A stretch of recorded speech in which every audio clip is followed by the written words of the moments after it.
Good morning, everybody. Welcome to bringing the zoo to you here at Brookfield Zoo. My name is John Matusik. I'm an animal care specialist here at Brookfield Zoo for the last 25 plus years. And today we're in the South America habitat at Tropic World with one of my favorite animals, Raisin, the two-toed sloth. Now, Raisin there are actually two different species of two-toed sloths. Raisin is actually a Hoffman sloth named after Carl Hoffman, who was a German naturalist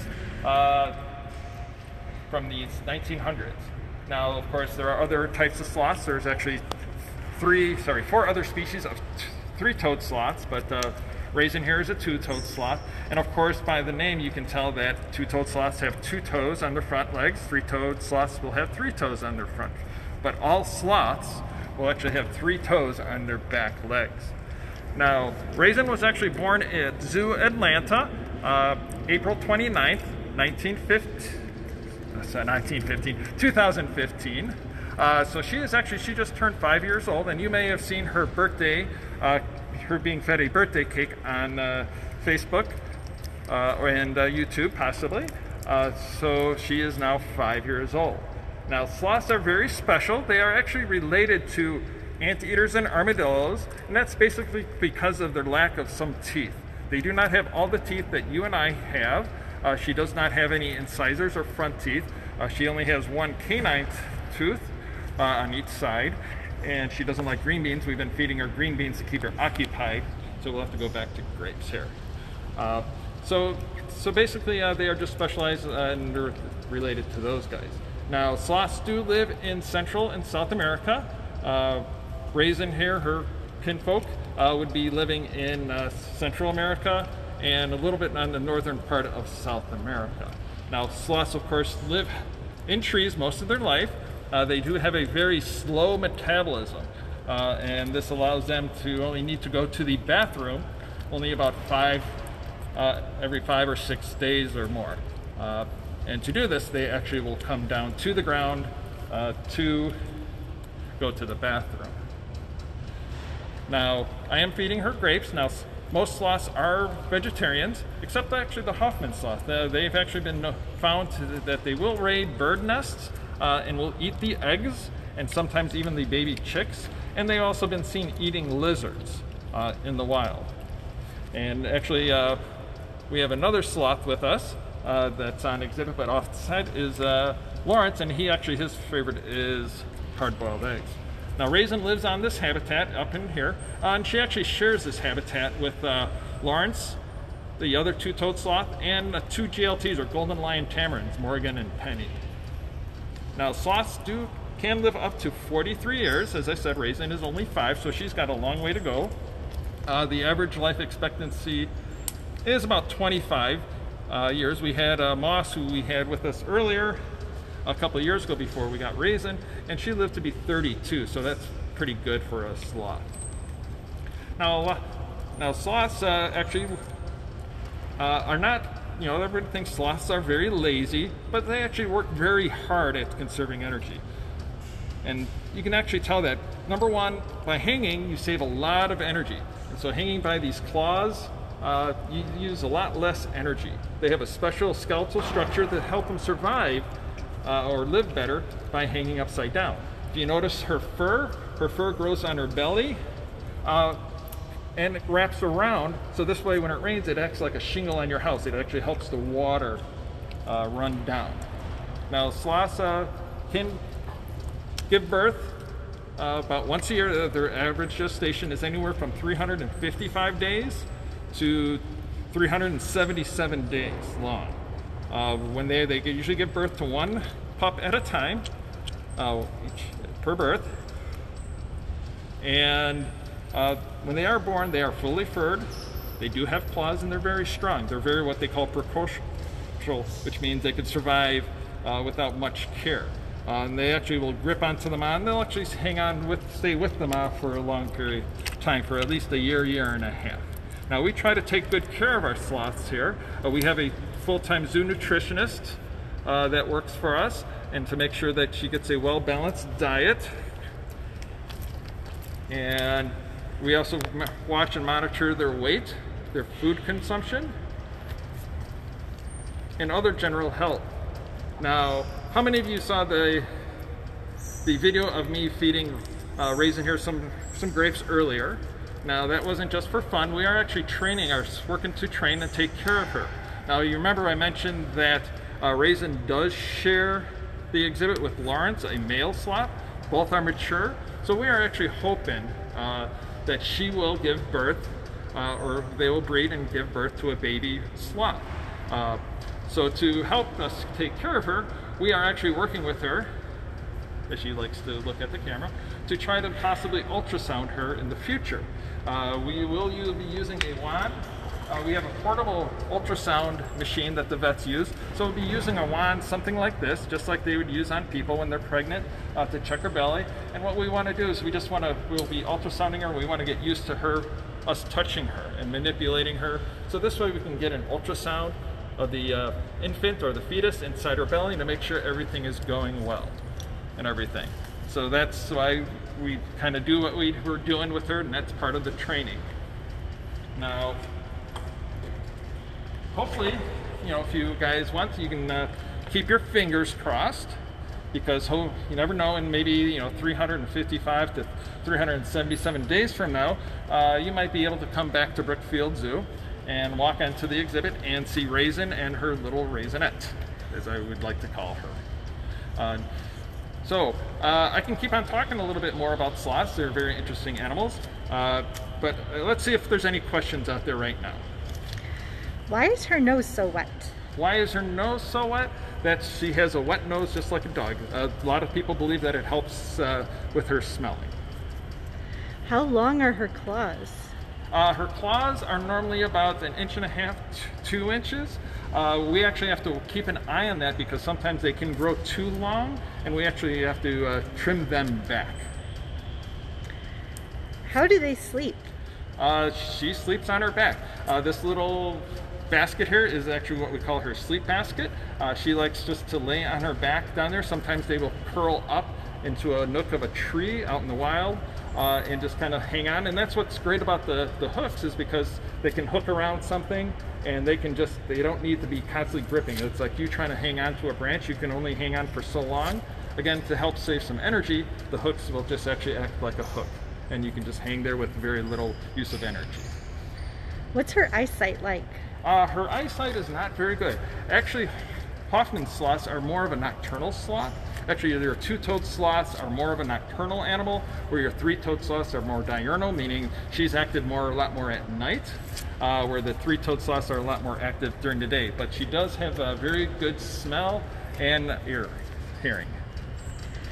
Is her fur soft or coarse? Actually, it is on the coarse side, and that's something very interesting about sloths. Their fur is actually grooved. And this actually helps with the growth of algae.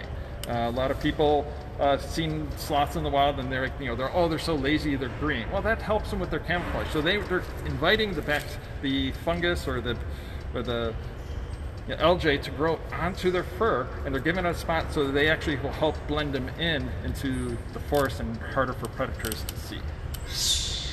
What other foods does she eat besides green beans and raisins? Well, we actually can show you. She likes lettuce. So we give her, she gets a very wide variety of diet. So she gets lettuce.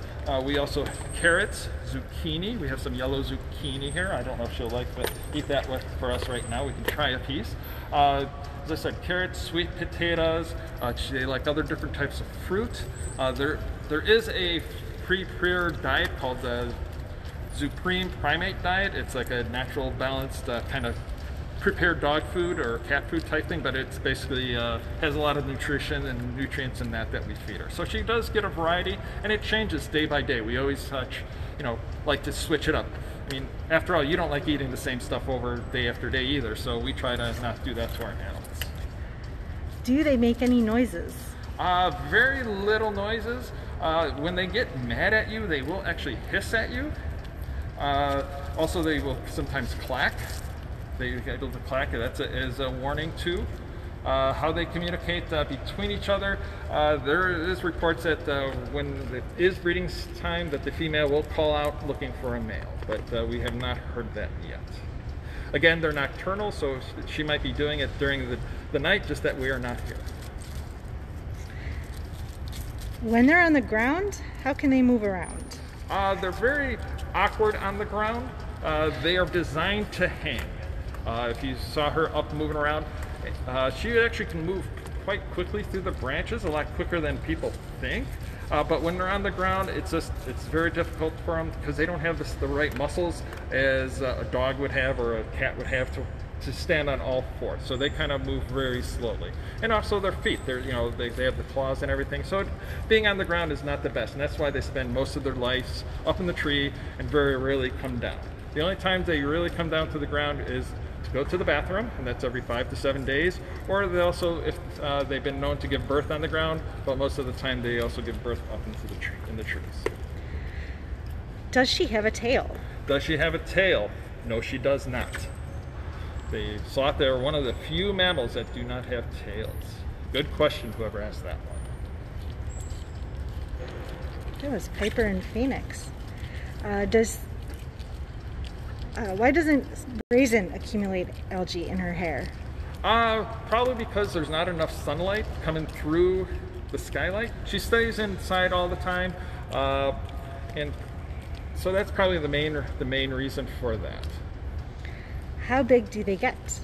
Okay, there actually is a wide variety of weights that you can. They average anywhere from about 10 to 12 pounds, all the way up to 20, 24 pounds. Raisin here actually weighs just around 19 pounds. How thick is her fur? How thick? Her fur is pretty thick. Something else that's very interesting about a sloth is they do have a hard time regulating their body temperature. They do not sweat like you and I. They have a very slow metabolism, so that's why they actually only live in warmer climates that are more constant temperature. They cannot take a wide range of temperature swings because they cannot heat up or lose heat. But their fur is, I would say, decently thick. Where can people often find Raisin here in Tropic World? Oh, well, when you're able to come back in where she is at, right now, if you come over, most of the time she spends sleeping in this little sleep sack. If she sometimes, when we do feed her, she goes up and moves around, and there's actually has a variety of areas to go. If you look, she has this little area that she can climb a lot of the branches, and then there's ropes that go across to different areas, so she could be up in any of those areas, but she does mainly spend most of her time here down on the peninsula.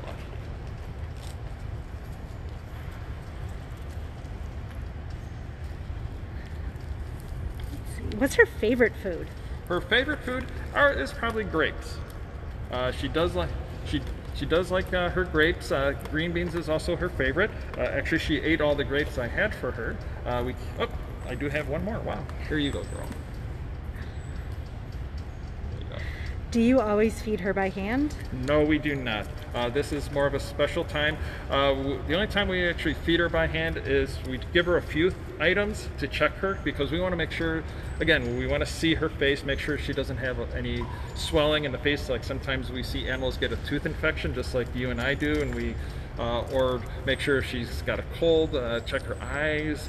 Overall to make sure she's doing good. So a lot of times we just come out and give her a few items. Today is special that we sit her and hand feed her. I wish I could, but I also have a lot of other animals I need to take care of.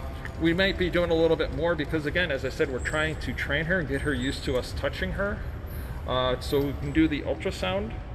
So that is more of a mandatory training session, and we don't come out here and just do it for fun. Do they always eat upside down? Yes, they do. Again, they are designed and adapted to being upside down. So does she always live out here in her habitat? Yes. Raisin and Lawrence are one of the few animals that do stay out on the exhibit all the time. All the monkeys, you can see some of the squirrel monkeys, they actually will go into a holding area overnight because this way we were able to feed them and take care of them a lot more. Yes, sloths are moving slow, so if we did have to shift them off, it would probably take a long time for her to shift off. But it is fine that she stays out here, and we haven't had any issues yet. Are they endangered? They are not. That's a good question. I'm not quite sure what level. I don't believe that they are endangered. They are threatened, but to what level, I am not quite sure. Again, like most animals, they are losing habitat, so that's why it's very important that we save all the types of habitat, not just in the United States, but or you know, the rainforest and stuff. We need to save room for all the animals in the world. But no, they are not an endangered species. How long does it take her to move around? It all depends on her mood. She does move slowly, but as I said, if she gets riled up or really wants to move, she can. I would suggest maybe checking out some of the videos on the zoo website or on Facebook, or not Facebook, YouTube, and you could see her cruising back and forth on some of these vines quite quickly. Since you don't hand feed her that often, where do you put her food? How does she eat? Well, we put these food on these skewers, and we actually just kind of hang it up like this. So we have different areas that we hang it up and try to entice her to move around a little bit and everything. So that's how we feed her. We also have some other feeding apparatus. I don't know if I can turn around, and you can see a feeder that's up there. That's another way that we feed them. That's actually Lawrence's up there, so that's actually Lawrence's food. But she can go up there and help herself to that too if she really wants to. They kind of share. Can you remind us what her name is? Her name is Raisin. And how old is she? She is 5 years. She just turned 5 years old. And what building are we in? We are in Tropic World, South America section. So, well, I hope everybody enjoyed this little chat. Please keep supporting the zoo as best as you can. I would really like to see you guys this summer. Hopefully the zoo will be opening when we can, and we're getting guests in here to see Lawrence and Raisin. I mean, believe it or not, I think the animals miss some of the interaction and seeing the people here at the zoo. So please, once everything is clear, we get the okay from the governor, please come on back, and if you see any of the keepers, stop us, ask us questions. We're always willing to answer them. Otherwise, you guys have a wonderful day.